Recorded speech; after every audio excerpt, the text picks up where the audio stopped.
Ashley, bro? Harden. Harden. World's only. Yeah. Well, that we know of. I saw one on the forums ages ago, and he started, but then I never saw any videos of it running. How many Ks are on it? Right now, 94,000.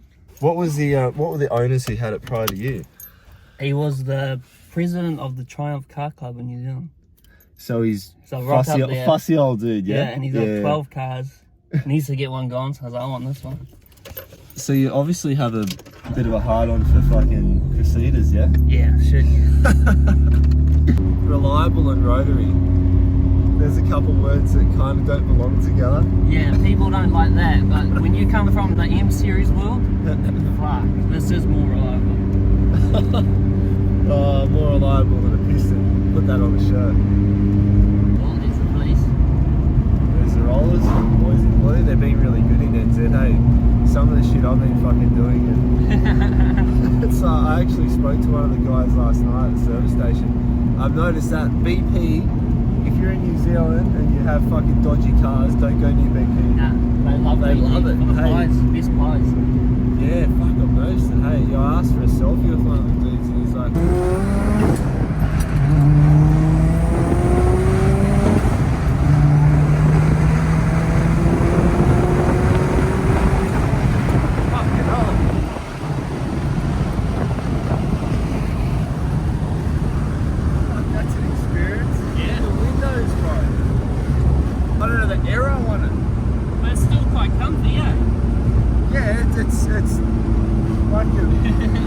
Dead set, I fucking swear to God that this could have an original, four-cylinder fucking... It just... I can't tell it's a rotary. Thanks, bro. All good. Champion, man. Jason, how's it going? Ashley, good to meet you today. Sorry, man. Ryan? Chris, nice to meet you, man. And you're the owner, yeah? I'll flip that into the video. And everyone knows, obviously, Charlie and Billy. Jason, tell us the specs on this, man. This is the world's only... It's a stage 2, 30mm turbo. Just runs a Garrett Bullberry turbo. Real simple, 400 horse, and drives like a modern car. We've modified the tunnel. Everything's been lifted and raised. Motor's been set just to get the heights and everything we needed, but all the consoles to fit. We just needed it to look original. What's the drivetrain? So it runs a Series 5 box, still the factory rear end with a LSD unit, and So that's the only thing in the boot, yeah, just the battery and the... Is that an Astra? A full, yep, Astra. So it's had a full rewire Astra pump mounted to the boot. Again, you wanted to keep all the carpets, everything, you know, to just look factory. So That rocked up just before. What's going on with the Beamer? this is just one of our other customers has got a BMW. This is another one. We're building the blue one. We'll have a look at that later. Now this FD, what's going on with that? This is just one we've just done a motor. Runs a 66mm Bull Warner. Bridgeport Dell DMB block. Made 430 horsepower on a bar last week. Yeah. The 616 now, is that the version that had the piston in it? Yep. So this was a US spec import. It's cool. Real nice paint job on the engine bay. Yeah, real nice original car. Yeah, it's a beautiful car. This was a full build, so this was actually off the road for 25 years. I think it was 25 years. It was sitting in a shed. Every component's been taken out, vapor blasted, every joint, every bush, Bridgeport Series 5 Dell runs a 62mm Bull Warner, so it's just going to be nice, responsive. Bit of a stash in here, I think. So this is a Bridgeported 6-port Bridgeport setup that we're doing a EFI hardware injection. Being built for target cars, so this is all caged and will be built to target. Oh no shit. So yeah. Is that one of those bolting cages? Not fully the whole car. It's all spec. It's all welded, yep. all hard. Yep. And we've just modified all the factory dash and everything to fit around it. So people are spending money on their 8s now. Well, they're the most affordable rotary you can have. They're the cheapest rotary you can get. So, they're going to become more popular. In New Zealand, they're definitely becoming more popular. So it's a Series 5 Bridgeport semi-PP block, Bull Warner, 62mm, runs a W Series early Super Box. Horsepower? Hasn't been tuned, hasn't been started, so still in the build. We've done the exhaust system. It runs a full 3.5-inch stainless exhaust front to back. Yep. And injectors? So these are just 1000s, 1550s. It's just me running pump gas. So yeah, again, probably something around that 450, 500 horsepower mark. But is this one of these mud runner things? This goes round and round in circles around in the mud. This is Troy. It's been matte green, it's been all sorts. That's pretty cool. The owner that had it has just bought a new car and obviously sold it to a local guy who is sort of putting his own touches on it, and he's going to run it out of Woku dirt track now opposed to Murimu. What the fuck would it away? Oh, that's kind of moving. It's not a lot. There's nothing in it which is pretty much 3D3 anymore. There's still roof for a bit of the corners, and the rest of it is just... Top half of the guards are 33. Like, there's not much. Chinese turbo, that was the original one that was on it. There's nothing flash about it. You guys in New Zealand love your 323s, like... Yeah. They're, what is it about 323s? Oh, Do you think everyone loves it? They're easy to get, they're affordable. They were affordable. They were a cheap car. You used to get them for like $500 off the side of the road. Yeah. And then you would go buy a $1,500, $2,000 Series 1 RX-7, pull it apart, pull the running gear out of it, put it in the 3D3, and bang around with that. And go slow, and handle worse. Yeah, but you had the Rotor 323. Yeah. So, There's an RX-8 in here that, man, I love this RX-8 in here. It's so clean. Okay, the Starlet, what's going on with that? this is Is that as well, like Starlets, 323s? There are some prickers out there like myself that love KPs. No, there's nothing in the bottom engine bay at the moment. 12A PP turbo, 400 horsepower, Hilux rear end, RX-8 gearbox. Yeah, heaps of fun. Pretty loose, light car. Would you do skids or anything in it? Most definitely. Yeah, that's a common sort of thing. Yeah. Nice. Okay, let's check out the RX-8, yeah? I've been for a drive at Reunion in this, and this thing is a special build. As soon as I saw it, that's Just what you're doing, eh? You're just doing this same swap. This is yeah, I've got a REW in it.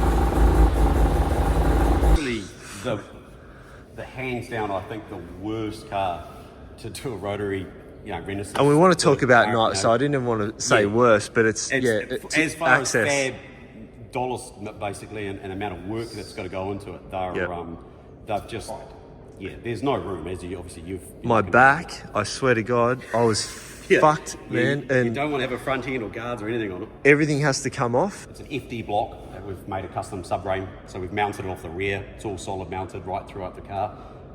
It's 48mm, runs ethanol. It's we had it on the pump, and then COVID came, and then the fun police took it away. This is a fully certified street car. You can just jump on this, go get a warrant of fitness.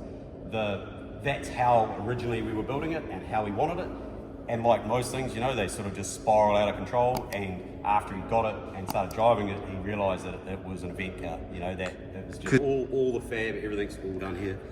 Runs like a V-mounted setup. Radiator is ducted underneath. Cooling is unbelievable. It actually overcools. Runs an electric water pump. Obviously, we're bound by massive Space and aesthetics on it as well, and then 100mm intercooler. So intake temps on this run pretty much ambient, no matter where we are. It's so efficient. It runs a 66mm turbo, but I've just had the go ahead to upgrade it to a 72mm turbo. Fuck. So we're going to be putting a bigger. It runs a 85 litre, it's about nearly just under 90 litre fuel cell. Fully ducted. There's fans in the boot that actually draw through the back here, ventilate the boot. Wow. And give it a little bit more cooling. He broke a few gearboxes at the beginning, so we got rid of the RX-8 boxes. We've gone to a Tremac TKX and solid mounted diff. Done custom mounts for all the underneath. Now, I'd love to see a sequential up there, but what's going on with the RX-2? Do you want to, yeah? So this RX-2 sedan, it's an Australian import.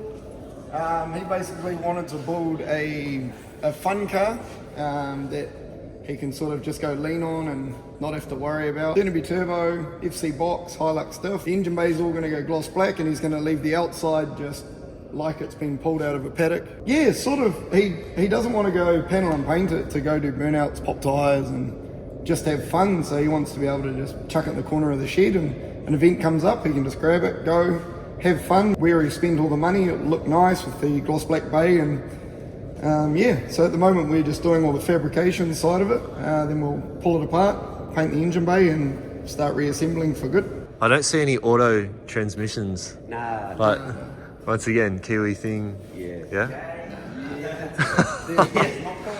I think that might be a drag thing, because in Oz, that's where, you know, everyone's trying to run a number over there, perhaps. Yep. And that's, you know, autos are... Like with how good they are now, and obviously, but they are pretty efficient with them. It's like, they're fast. You know, you do get a fast car out of it. Cool. What's that up there? HB Cosmo Coupe. This is my own personal one. So these are the early 80s, I think 82, 81 onwards. I love it. Like I've loved ugly ass Cosmos forever. Like, oh wow. So it's a full ground up build. Slowly chipping away, as we were talking about earlier. It's like I'm in the midst at the moment of doing it. It's something a bit different. We're running a Renesis 4-port block with peripheral port. So it's basically it'll have air conditioning, heaters. This is going drive-by-wire. It's got. I'm in the midst of building the intake at the moment, so it'll be a custom intake plenum, similar to what we've seen on the RX-8, but running drive-by-wire. So it runs a 82mm drive-by-wire. And then new ECU package, the whole lot. So. I noticed you guys, if you look around here, like we've got a Cappuccino over there, we've got a Beamer, we've got the other couple cars out the front. There seems to be a going theme. You guys like to do things out of the box. Is that a fair sort of, you know? I think it's kind of, it kind of just went that way. We're more probably known for our custom conversions than anything. We don't do cookie cutter stuff. It's just, like say, these things will turn up and you just take I was just about to say that. If someone rocks up with a Cappuccino, it's like, I want to put a rotor in it, your eyes would light up and say, you know, let's do this sort of. Yeah, so all of these cars are all very different, and, you know, guys just want to build something different. You know, Kiwis are real good for that. So speaking of that, the Cappuccino, let's have a look at that next. That's, Billy, have you even been in one of these when they had, because they come out factory with a 660 3-cylinder, yeah? Turbo. Yeah. You should actually probably get in it. You've got to fucking pull these cables out of the way and all this. It's been a long time since I've hopped in one of these. Has he got a removable steering wheel at all? Nah, but he's probably going to need one. My biggest concern is what happens in a crash and your head is this perfect height to decay. I feel like that dude on The Simpsons, you know, the big guy, and he hops in the V-dub. Well, it's pretty much road legal go-kart if you were to think about it. This is a target car. It's going to be no a shit. Target car, yeah. So tell me the specs on this motor, because there's some stuff going on there. It's a Renesis 6-port. Factory unopened block, then got to the point where it still had all the factory RX-8 intake, so this was just all RX-8. The boot, what's going to be going on in there? Or the fuel setup, or? He's just simple stuff. He's mounted his battery in the back. Everything else is factory in it. Like he hasn't manipulated much. That's fucking cool, man. Yeah. That's so cool. RX-8 gearbox. Imagine drifting this, Charlie. Even if it makes 250, 260 horsepower. And this thing, it's rapid. Nice. Beamer? Ground up rebuild as well, so we got this in as a basically a running 30mm turbo setup. Brand new Series 5 block, all brand new Mazda components. It's a stage 2, which is nice. It runs 1000cc, 1550 secondaries, 62mm Borg Warner. And it's a really unique car. So full custom 3.5-inch exhaust, front to back, drop tank, fuel systems all done. Okay. Link ECU, inches, like it's got everything, full custom radiator intercooler setup. It's a good looking car.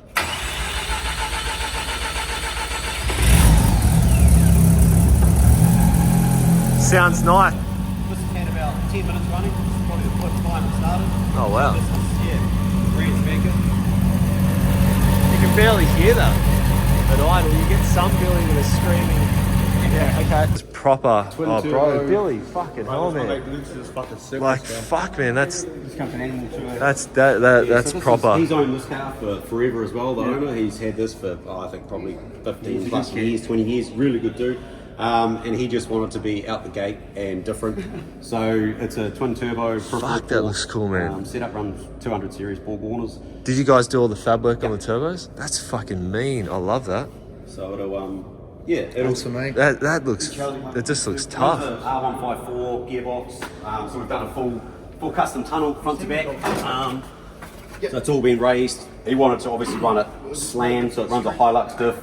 It's mini tubs and there's a bit of work done on the rear. custom fuel tank, runs a couple of 044 pumps. Like 500 horsepower, street car. The ute behind you guys? Yep. What's in that?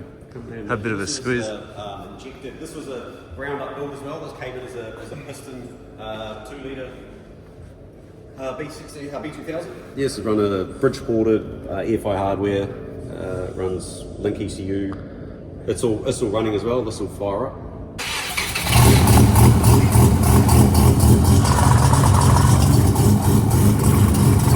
Now that sounds. That's more my flavour. Yeah, we've probably had 10 minutes of running on this. We've just done a full brake conversion, Simmons RX8 front brakes, rear brakes, and rebuilt the diff. So yeah, once we get that done, We've just turned up. Yeah, literally folded. So You know. a couple of motors that are good to go. That's the motor for the yellow 616. So it's a full billet machine custom 13B peripheral port. Ryan, hold this. Am I allowed in here? So all the shiny bits and Not if it's live. yes, this will be running. This is running EFI hardware injection, and see these are good belts, you know, serpentines. That's your safety boot. I've noticed them, yeah. So yeah, we run a lot of those. Obviously, you can see there's still a few old school guys who like Gilmore's. Yeah, brand new. But yeah, so that's. I want to see billet in here. You guys are Well, the you can't billet. see under that, so don't worry about that. But things. So you guys are You know, machine. brand new. It's all brand new. It's pretty much. Yeah. And these short blocks as well in NZ. Short blocks 20Bs is where it's at. Like that's. Yeah, we personally thought the 3 rotors sound better. To be honest, I've got a 3 rotor 20Bs. Have got a unique sound, and there's not much that beats it for size, power, and what you can put them in. It's that. A 4 rotor is that next level of just. It is. This is a 3 rotor 18A PP block. Can we have a look at how you guys are doing the porting on this? Is that okay? Well, yeah. These are old school, brand new housings that were in one of my 12A turbos years ago. So they haven't been ported out or touched up or anything. So they still were on a standard. There's a big port, so it's a 50mm port. An O-ring. So yeah, it runs an O-ring through here. So these are just old school big. Because there's a couple of different ways of doing that. The sleeve. Yeah, so really, now, like I say, ones this there. is quite old school. This is the way we do all our PPs now. So, which is a machined groove and a billet sleeve with O-rings. Like that's our standard setup that we've done. Now this is all locally done. I don't know if you guys are going to get across to Green Brothers, but Green Brothers do all the machining on those. Pretty impressive. And yeah, so that's a rare engine over here. Yeah, so this is what I've had for many years, and it's just come back. So all the plates have been ground, rehardened, and basically ready to go. It's fully dowelled, water grooves for cool, a bit of extra cooling, and this will be running. So it's had all the bearing and mods and whatnot done. It's just about good. I've just got to find some time to do it. Some brand new rotors. I'm still waiting on one other 12A. So to find brand new NOS 12A rotors are pretty hard. So I've managed to find one over in the States, which I'll be getting. And then obviously a precision engineering crank. This is going dry bite, and this is going turbocharged. So this will be running ethanol, turbocharged, and yeah, be running dry bite wire. Yeah, thanks heaps for your time, Jason. No worries. Really appreciate it. Thanks, guys. No worries. Yeah, this is when the Holic started. So when I was just repping Rotor Holic, Oh wow. so I was on my own. I was trying to figure out the munch. Oh, was it munch for lunch? Trying to figure out. Then there was that crew, the Munch Bunch crew, that just popped up out of Auckland nowhere. Shit you not, 50, 60 cars.